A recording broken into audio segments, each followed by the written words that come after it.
Lee Iacocca is here. He is one of America's business legends. He ran both Ford and Chrysler. He brought us the Mustang, the minivan, and the only government bailout of a national car company. After a troubled merger with the German Daimler-Benz, Chrysler recently went on the market again. The private equity firm Cerberus Capital Management has reached an agreement to buy it. The question everyone is asking, can they turn Chrysler around in the same way that Lee Iacocca did? He is also a successful author. His 1984 autobiography, Iacocca, was a worldwide bestseller. He's always been a straight talker, and that's what he does in this new book, Where Have All the Leaders Gone? I am pleased to have him here at this table. Welcome. Charlie, delighted to be here with you. You know, I was surprised, simply because I hadn't seen this kind of list, that one of the 25 most influential business books of last century was your book. Surprise phenomenon. Yeah, it was an extraordinary phenomenon. You know. No. Why was that? Because I have no idea. It was straight talk. They sensed that you were talking straight. I think so. Yeah. Yeah. I want to talk about the automobile industry, but first what everybody's talking about, Chrysler, the company that you grew to love after you left Ford. Tell me what you think of this deal. Well, I was shocked when Mercedes bought it and had a tough time even accepting that. Then they spent $38 billion to do it, and now they got $1 billion back. So it was a merger that died a morning. And now going to a private equity group, I met those guys for the first time, by the way, while at my stay in New York. Yes. They seem to have their head screwed on right. They know that they've got to get leadership management in there. They have pretty good management now, but they're not going to try to strip it and flip it, you know. Yeah. And they bought a lot of companies, but this is their biggest buy. They bought 51% of GMAC. Exactly. But this is a big event for them. And I met the chief executive, and he seems to want to bring it back. I mean, he's really... Could you turn Chrysler around again? Yeah. What would you do? Start building some small cars, get better fuel economy, start with there. But that seems so obvious. Why haven't they done that? Well, they weren't ready for $4 gas. In fact, Charlie, we weren't ready for $2 gas. You know, it's not that easy to just flip it. And cars, the SUVs took off like another phenomenon. And they're heavy, 7,000, 8,000 pounds, get lousy fuel economy, pollute the air. But the public really is still buying them in smaller sizes. So, you know, you just got to hit the market. You can't always have a Mustang hit or a minivan hit. You know, those are home runs. But in the end, you got to make cars that people like. They got to look nice. They got to be reliable. They got to have good warranties on them. And they haven't lost their way. I mean, Toyota's a strong, formidable competitor, but the problem is healthcare costs and pensions. You know, it's just awful. Classic. I want to come back to that, but let me just talk about the cars themselves, and we'll talk about the burden of healthcare or how to deal with that issue, which is part of the reason that Daimler-Benz wanted to get rid of them, I suspect. Yeah. You believe that American car companies can compete effectively with car companies around the world? If they get their arm around healthcare costs. Right. And pensions. They can't compete if it's still an albatross of $1,300. Toyota's $200 for healthcare per car. General Motors is $1,500. Right. If you don't get that down, you can't tell the customer, I got to pay for the legacy costs of retirees, and it's going to cost you an extra $1,300 to buy my GM car. You can't do that over time. So that's got to be corrected somehow. And how would you correct collaboration of government? Government has to bail them out? And the unions got to come to their senses. We can't build cars at $60 an hour. We just can't do it. So what do you say to the unions? You got to make what compromise? Yeah, they got to. In September, they come up for a big contract. They got to make some concessions. They have to. Concessions on what? What concessions would you ask them to make? Costs. What would you ask them that that was part of the contract they had with the automobile company that they now must forego? That their union member will have to pay more of the cost, whether it's deductibles, whatever it is. He's got to share more in the cost of health care. You know, the union lobbied hard, and we gave them. We never took a strike. You know, it was too expensive. So we knuckled under, and we did that to ourselves. That's got to be corrected. It can't be done overnight, but it's got to be corrected. And if the unions say no, what happens? I think it would, the survival of the auto industry would be at stake. I really do. Is Toyota, which is now the world's largest automobile company. Yeah, they went by GM for a while, and they may stay there for a while. What is it they have done right beyond health care as a company? They came to the U.S., put a lot of money here, have no unions, by the way. Right. Their cost base is different. Right. So that's one thing, big thing. Yeah, but they designed cars that people wanted to buy. Well, yes, they did. But so did the other big three. They did do a great thing. They bet the farm really on these hybrids. Right. They built about not too many, 250,000 of them so far. But they have the reputation that they are good engineers and they build good cars. You can't take that away from them. Suppose Chrysler had understood the appeal of hybrids and fuel-efficient cars. Would it be a much more vital company today? Probably. At Ford, I did work on hybrids 25 years ago. Yeah. And found it was not cost efficient. Right. Too complex. Gas was too costly. And gas was too cheap. Gas was $1, right. Charlie. Now we're hovering at $4. Europe's used to $4 gas, $5, $6 gas. But we're not. I happened to be in Boston, in Detroit last week, and you were quoted all over the place, and you were on the front page of the paper in terms of quotes from you. I was plugging my book. I tried to duck them, but I couldn't duck them all. Well, you actually said that you wish you'd had the money to buy Chrysler. Yeah, it's a good buy. It's a good buy. Yeah, because they're willing to give up so much they did to get rid of it. But Daimler-Benz is a good automobile company, or not? A great automobile company, but we just couldn't. The cultures clashed too much. We really didn't get along, and it wasn't easy because they never dealt in small cars. And small cars have a different view than a $40,000, $50,000, $60,000 Mercedes.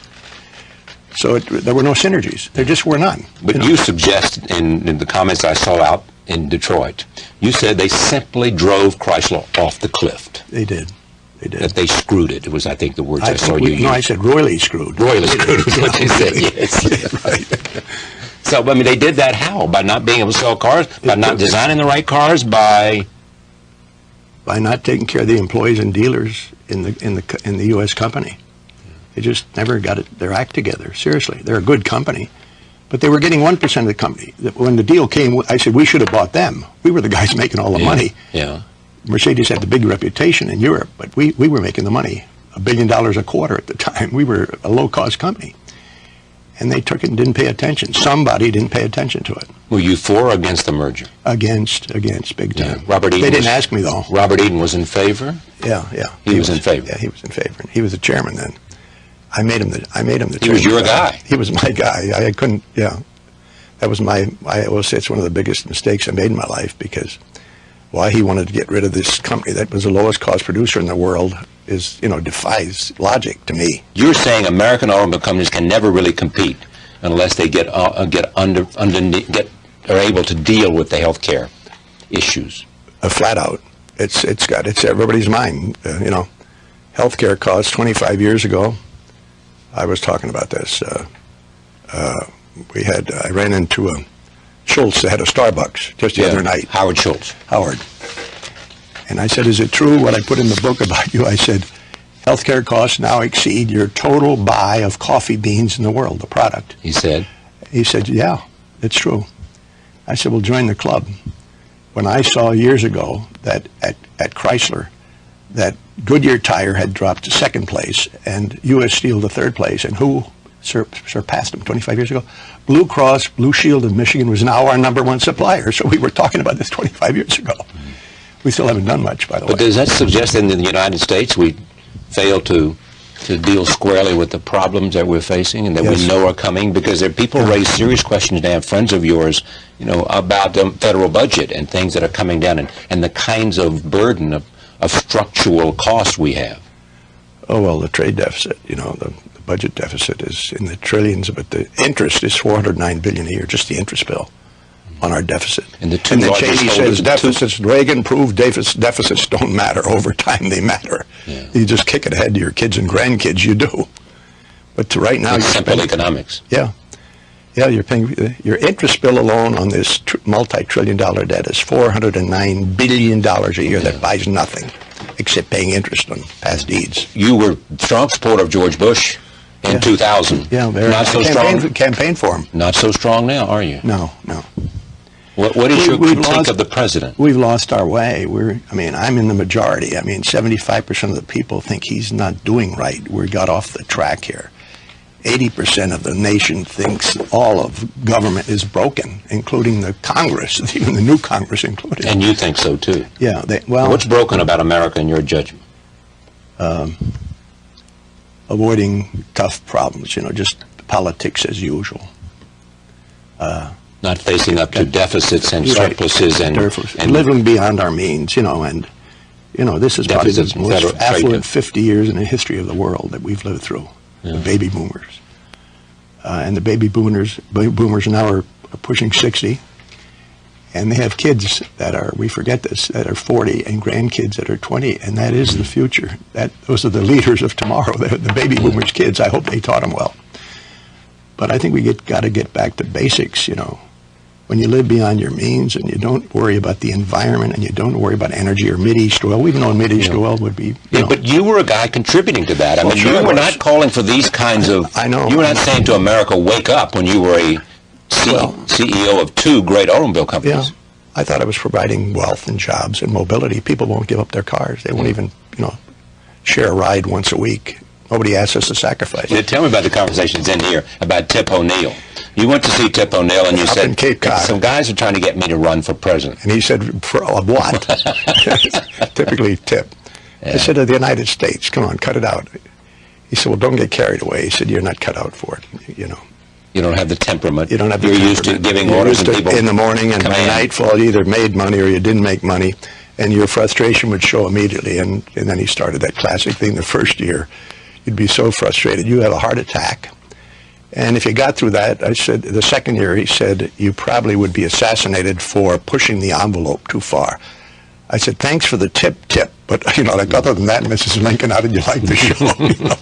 And so I gave the $12 million back to the people who had it. $12 million ready to run the Federal Election Commission said, you can't keep it, give it back. Will you? No regrets? No regrets on that at all. You wanted to be ambassador to Italy. You love Italy. Yeah, but I have a place there. I put in the book. Bob Dole said, well, if you have a place in Tuscany, why don't you invite your own friends? If you're ambassador, you're going to invite all those Texas guys who gave money to Bush. They'll be driving you nuts visiting Italy. They like Rome and Florence and Venice. Exactly. Like the food and the wine. Not at all. You wanted to be ambassador to Italy. You love Italy. Yeah, but I have a place there. I put in the book. Bob Dole said, well, if you have a place in Tuscany, why don't you invite your own friends? If you're ambassador, you're going to invite all those Texas guys who gave money to Bush. They'll be driving you nuts visiting Italy. They like Rome and Florence and Venice. Exactly. Like the food and the wine. Exactly. Just for Al Gore for a moment, though, you did not support him. You were against him. You thought he was a little kooky. Yeah. And now you say about him, he was pretty smart. He was He was visionary. He was a visionary. On this whole global warming thing, I said he enlightened me. In the book, I say I never thought I'd pay $8 to go see a PowerPoint presentation by Al Gore. I said, boring Al Gore, and I got to pay $8 to hear what? And you saw it, and I saw it, and he got to me. It got my attention. Yeah, I said I got enlightened late, but he enlightened me. Made a case for you. He did. He said he's on to the right idea. He is. It's got to start someplace. Yeah. You think America has the will to do what's necessary? The political will in Washington? They have to. They have to. Forget the Kyoto agreements. We don't agree with a lot of people, but this has got to be a planet problem, not just a U.S. problem. So we have to sign on to the Kyoto agreement? To something. And show that we understand that we're part of the We're out of planet. step. We're out of step. Yeah. We got to get in step. It's too important. You don't want to foul the air and the water. What do you think of the people who are running for president today? Well, there are a lot of them. Yes, we know that. There's about 18 of them. Let me go through them then. Are you more likely to support a Republican or a Democrat? Well, I've gone through my life voting for 12 presidents, and about 6 I've been Democratic and 6 Republican. Really? Been mostly independent. So I don't know how I'll vote. I'd say in the book, keep your mind open. Be independent. Vote for the best guy. The hell with the party and the planks. Forget about it. The base.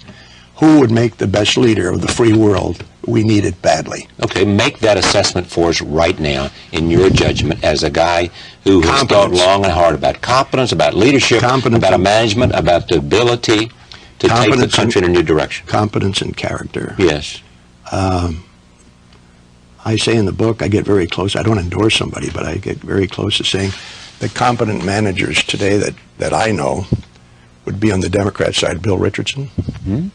Got a resume that is unbelievable. I'd hire him for anything, by the way. You would. UN ambassador, secretary of energy, governor of New Mexico, congressman. And by 70% pluralities. He's Hispanic. But I've had breakfast with him recently. You like him? I like him a lot. Are you close to endorsing him? Yeah, Tim Russert asked me that. I just talked to him. He said, "You going to endorse him on the program?" No, I said, but he's a real contender. He's a real contender. Yeah. He's in the second tier. What do you think of Barack Obama? I don't know him. I've never met him, see. I've never met him. What I read about him, he seems like a phenomenon. He seems like a well-read guy. President of the Harvard Law Review. Yeah, but he needs experience in the world. He doesn't have enough experience now to run the At country. 45 years old, he doesn't. Hillary Clinton. I know her pretty well. Talked healthcare to her 14, 15 years ago. It didn't work. She sort of messed it up. But smart. Could you vote for her? No. On the Democrat side, I would start with Richardson, and on the Republican side, I would start with Mitt Romney. Why do you like him? competent? Well, I knew his mother and father so well. You know, because they were Michigan governor. He grew up almost next door to me in Bloomfield Hills, Michigan, Mitt. But, you know, he did the usual Mormon bit. They're givers, and he did his 2 years as a missionary. Yeah. And he's run a hell of a good business. And he's been the governor of a state, a liberal state, for 4 years. Massachusetts. And we tend, Charlie, to gravitate to, I guess when things are tough, to people who have been governors and had some kind of executive experience. Is there any reason to believe that the best days of America are behind it, that the generation now that the century now belongs to Asia? I hope not. This is too great a country. This is still the best country in the world. I mean, it is. Administrations come and go. There's some good and some bad, but somehow we as a nation of immigrants, we seem to come together when the chips are down and do it. World War II, the Depression, that's why I like, of course, FDR when I was growing up. He was like a saint in our house, you know. And I love Truman. I never met Truman, by the way. But I admired his straight talk. You know, Made decisions. Made decision maker, you know, buck stops here.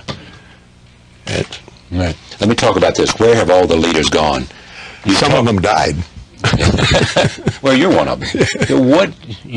We're looking for leadership. Yeah. We really are. At every institution Every level. in America. Yeah. At every level. Yeah. Tell us what you know about leadership. Well, I tried to distill it, Charlie, to 9 C's. Not because I'm a nut in alliteration, but I could remember them that way. All right, tell us what they are. And they start with curiosity, the ability to talk to somebody and hear them out and listen, curiosity. If you're not curious and don't listen to your allies, to Europe in this case, let's say. And it ends with common sense. But in between are creativity, ability to adapt, because the world changes. You got to adapt to the new deal going on, maybe China and India. So let's just start. Let's curiosity. The second is creativity. Yeah. The 3 is communication ability. C, the big C, communication ability to put it in writing what you're doing and talk with your enemies. Total communication, led by a guy like Ronald Reagan, eternal optimist, talked to everybody. Yeah. Stopped the Cold War without dropping a bomb, didn't he? Yeah. Got the wall down without a bomb. Yeah. We're finding more because of these diaries he kept and a lot of other things that he was remarkably candid with himself. Yeah. I like and he wrote the letters that were, you know, always insisted on writing his own letters and write those notes. A lot of things, a lot of people have great reservations about his administration because of other things. We built up the deficit, as you know. Oh, yeah. Because we spent a lot of money and cut taxes and at the same time, and there was more spending than there was revenue coming in. Well, I got to know him pretty well, and then he made me head of the commission for the Statue of Liberty Ellis Island, which was a big labor of love. Man, that was a great ceremony, wasn't it? 500, yeah, right, ceremony, but the money's still coming in, Charlie. We're at $550 million we've raised for that. Still keeps coming in. And what's the purpose? To continue Ellis Island, right. You know. Okay, but let's go back to the thing. We had curiosity, we've got communication, well, then we've got creativity, we've got common sense. There's charisma. Charisma. Yeah, and that, most people say charisma means flashy. I said, no, Harry Truman had charisma. What do you mean? You don't have to be flashy.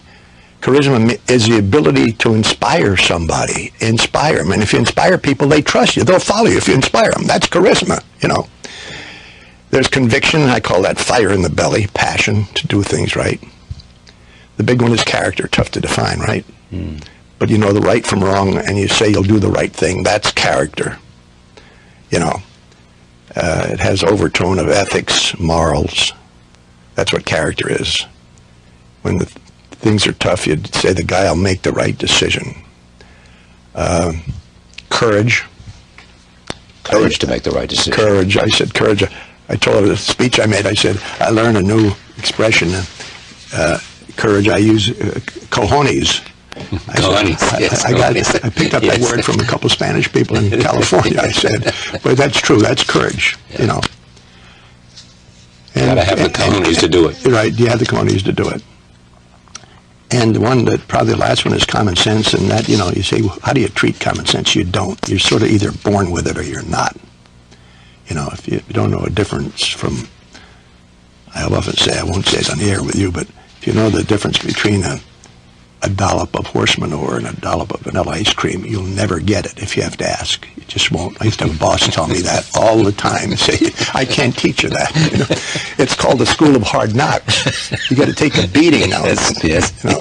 Probably the last one is common sense, and that, you know, you say, well, how do you treat common sense? You don't. You're sort of either born with it or you're not. You know, if you don't know a difference from, I'll often say, I won't say it on the air with you, but if you know the difference between a dollop of horse manure and a dollop of vanilla ice cream, you'll never get it if you have to ask. You just won't. I used to have a boss tell me that all the time and say, I can't teach you that. You know? It's called the school of hard knocks. You got to take a beating now. Yes. You know? So there's 9 C's. I was going to make a 10th one for was all 9, and then there was crisis at the end. Crisis.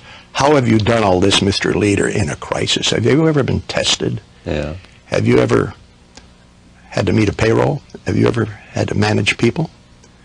Who were your mentors? That's what we should be doing now with these candidates. Who were your mentors? I'd like to know about who you grew up with. Who influenced you? What was your family like? My father. Who are your friends? My father first. Mentor 1. I do a whole chapter on that. My father first. Charlie Beecham second, who taught me common sense, and McNamara third, who taught me discipline. But my father taught me optimism. There's a guy who believed in America, by the way. Okay. Here, McNamara raises this question. As you know, David Halberstam, the late David Halberstam, wrote a great book called The Best and the Brightest. Best and the Brightest. I knew David. Great book, by the way. The central character was Robert McNamara. Yeah. Robert McNamara. And I'm asking this not to condemn him, but to raise the question that we face today. Robert McNamara came to Washington as considered to be the smartest guy in the class. Yeah, he'd gone to Harvard Business School. Lyndon Johnson came to the meeting and said, I like that. He went to Sam Rayburn and said, I like the guy with the stay comb in his hair. Talking about McNamara. But he was the guy that believed in the Vietnam War. Yeah. So how do you input in there, it didn't begin with a C, just simply wisdom? Yeah, we probably didn't have enough savvy. Yeah, he did what his boss, the President of the United States, wanted him to do. It was McNamara's war. It was not Lyndon Johnson's war. No, is this new war here? Is it Rumsfeld's war or is it George Bush's war, Iraq? What do you think? Or Dick Cheney's war? I think he's the de facto president, Cheney. I think, yeah. What makes you think that? Because he and Rumsfeld were like this, and they were the two. That was the axis of good, I guess. But I think he runs the country, basically. That's my feeling. I can't prove it. I know on energy, he's all for oil. He's an oil man, by the way, just Halliburton, right. Yeah. I guess we need leadership in the White House first. And I said, if a guy's going to run for president, I want to know your team. I'm going to run a ball club, and I'm going to get to the World Series. I want to know every pitcher. I want to know the catcher. I want to know who's the middle relief for I want to know all that. Why can't I have a guy running for president say, I am going to appoint Richardson. I'm going to appoint Joe Biden, my Secretary of State. Right. He said 30 years of foreign experience. He'll compliment me. I'm going to give you my whole team. They say, oh, you can't do that. Or I'll make politics. Are you crazy? You can't name your VP. Why? What's the big secret? Well, it's lousy politics, they keep telling me. I said, maybe that's what's wrong with the country, is lousy politics. You entertain this. Can an independent win? Yeah. Tip would have said no, wouldn't he? Tip would have said no, but the answer directly, yes. A good candidate like that could win. Why not? You become the chief executive of the world. Commander-in-chief is another thing completely. But you got to be a CEO. You got to think that way. And that means you've got to understand business and economies of the world. Yeah, but as soon as you say that, this is the point that many people raise. Dick Cheney came, if you believe the war has done great damage to America, as you do, you have said so, and you didn't even vote for George Bush the second time because of that, Dick Cheney came to the White House as vice president, formerly a CEO. Don Rumsfeld came, a former CEO. Both successful. Both successful. Yeah. And there's also a thing called arrogance. Now, whether they had it or not, there's that, too. People, you can be, as you too smart. Maybe they're power happy. Maybe that was their fault line. They didn't know how to handle power. They had no character. Where do you put humility? Way up there, opposite of arrogance. We've been an arrogant nation. You go to Europe, you travel. They think the U.S. is nuts. They think we're crazy. They don't like the administration. They love Americans. They'd love to get a green card, of course, to come here. Right. But no humility, no acceptance of talk. Let's talk it over. Cool the rhetoric. I said a couple times, fire the damn speechwriters. What do you get this shock and awe stuff and talk to people that way? That's not right. How can you get a communication going if you talk that way? And you start your term with axis of evil will be Iran and North Korea and Iraq. Really? Iraq didn't have nuclear stuff. The other two, the priorities wrong. Right. I said, running the company, I always said, if you have good people and set priorities, nothing else matters. That's all you do as a chief executive. That's what Warren Buffett says. You say, but that's not easy to find. Where do you find these people in your team? I want to know who they are. Surround yourself with them. They're out there someplace. So anyway, but humility is... Here you are with a cigar. Are you still smoking cigars? I smoke maybe one a day. When I was going bankrupt, I got up to 5 a day at Chrysler, but I had to chew on something. I had a little rag or something. I do one a day, and I could get rid of them, too. I still get some Havana cigars now and then. Yeah, I'm like Mark Twain. If I cannot smoke cigars in heaven, I shall not go. Mark Twain said. He was such a cigar smoker. Are you prepared to say that? No, I'll go. Anytime. I don't have any control over that. Lee Iacocca's book is written with Catherine Whitney. Yes. Is Where Have All the Leaders Gone? He talks about a whole lot of things here in the same manner that he has talked on this program. I am pleased to have him here and to see him again. Charlie, thank you for having me. You're a great guy. Thank you. There's one other thing I should mention, and you have to educate me on this. You raise a lot of money and give a lot of things, and maybe this book, the royalties for this book go to a foundation you set out after your wife died at the tender age of 53. Yeah, 56, really. 56. Yeah. And what was it? What's the foundation, and what does it do? It's trying to cure diabetes in its 25th year. We've had some breakthroughs. If you were a mouse, I've got you covered, because in mice we cured diabetes. Now we got to translate it. Just finished this month, raising the $11.5 million to do clinical trials with diabetic blood. And we're close. Don't want to build up hopes too much, but that's my passion in life. I promised my wife, didn't save her, but in my lifetime I would do this somehow. Still an optimist. We've got to crack at it. I'm naive to think that one person alone cures a disease. But again, leadership. You got to put a team together. That's right. You know. And we all have to be optimists too. Yeah, you have to be. Yeah, I'm an optimist, really. Of course, now I hit 82. Yeah. Yeah. When's your birthday? October 15th, 1924. I got through 75 years in that century. I'm on a new century. Bob Hope used to say, if you want to live a long time, get a massage every day and eat a lot of fruit every day. Mm-hmm. And he'd also say, if you can have sex every day, that would help too. And I said, 2 out of 3 ain't bad, right, Bob? Lee Iacocca, thank you. Great to see you. Good to be with you. Thank you. All the best to you. We'll be back. Stay with us.